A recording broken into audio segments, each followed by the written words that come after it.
अब जीएसटी के 4 की जगह केवल 2 स्लैब 5% और 18% होंगे। इससे आम जरूरत की चीजें जैसे साबुन, शैम्पू के साथ एसी, कार भी सस्ते होंगे। जीएसटी काउंसिल की 56वीं मीटिंग में इस फैसले को लिया गया है। वित्त मंत्री निर्मला सीतारमण ने 3 सितंबर को इसकी जानकारी दी। वित्त मंत्री सीतारमण ने बताया कि दूध, रोटी, पराठा, छेना समेत कई फूड आइटम जीएसटी फ्री होंगे। वहीं इंडिविजुअल हेल्थ और लाइफ इंश्योरेंस पर भी टैक्स नहीं लगेगा। 33 जीवन रक्षक दवाएं, दुर्लभ बीमारियों और गंभीर बीमारियों के लिए दवाएं भी टैक्स फ्री होंगी। लग्जरी आइटम्स और तंबाकू प्रोडक्ट्स पर अब 28% की जगह 40% जीएसटी लगेगा। मध्यम और बड़ी कारें, 350 सीसी से ज्यादा इंजन वाली मोटरसाइकिलें स्लैब में आएंगी। वित्त मंत्री ने बताया कि नए स्लैब नवरात्रि से पहले दिन यानी 22 सितंबर से लागू हो जाएंगे। हालांकि तंबाकू वाले सामान पर नई 40% जीएसटी दर अभी लागू नहीं होगी। इन बदलावों का मकसद आम आदमी को राहत देना, छोटे व्यवसायों को सपोर्ट करना और हानिकारक उत्पादों जैसे तंबाकू पर टैक्स बढ़ाकर उनके उपयोग को कम करना है।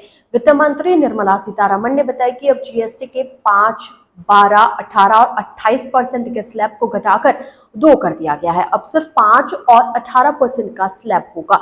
इसके अलावा तंबाकू, पान मसाला, कार्बोनेटेड ड्रिंक और लग्जरी सामान जैसे बड़ी कारों या व्यक्तिगत उपयोग के लिए विमान पर 40% की विशेष टैक्स दर होगी। कुछ सामान जैसे यूएचटी, दूध, छेना, पनीर, रोटी, चपाती, पराठा पर जीएसटी पूरी तरह से हटाकर 0% कर दिया गया है।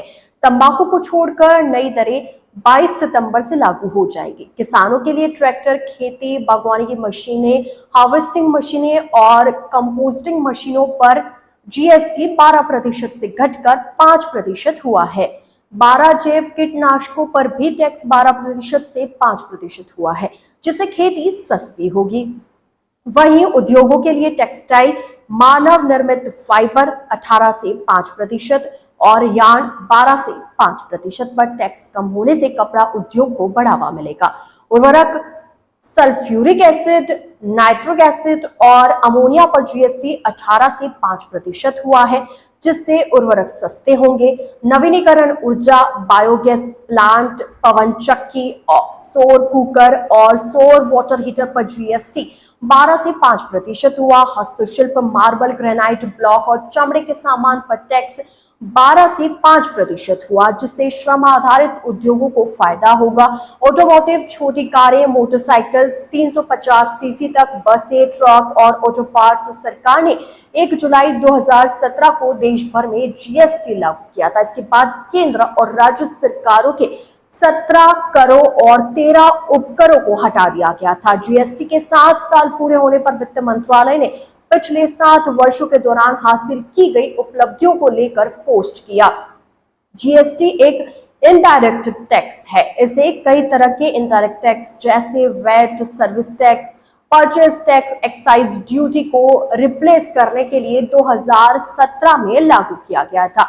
जीएसटी में 5, 12, 18 और 28% के 4 स्लैब थे। जीएसटी को 4 हिस्सों में डिवाइड किया गया। सीजीएसटी, केंद्रीय जीएसटी, केंद्र सरकार द्वारा एकत्र किया जाता है। एसजीएसटी, राज्य जीएसटी, राज्य सरकारों द्वारा एकत्रित किया जाता है। आईजीएसटी, एकीकृत जीएसटी, अंतर्राज्यीय लेन देन और आयात पर लागू। केंद्र और राज्य सरकारों के बीच विभाजित पर जीएसटी 28% से 18% हुआ, जिससे ये सस्ते होंगे। पीएम मोदी ने ट्विटर पर पोस्ट करते हुए लिखा कि मुझे खुशी है कि जीएसटी काउंसिल ने केंद्र सरकार के इस प्रस्ताव को मंजूरी दे दी है। इसमें जीएसटी दरों में कटौती और कई सुधार शामिल है। इससे आम जनता, किसान, एमएसएमई, मध्यम वर्ग, महिलाएं और युवाओं सभी को फायदा मिलेगा। ये बड़े बदलाव हमारे नागरिकों की जिंदगी बेहतर बनाएंगे और कारोबार करना आसान करेंगे। खासकर छोटे व्यापारियों और व्यवसायों को मदद मिलेगी।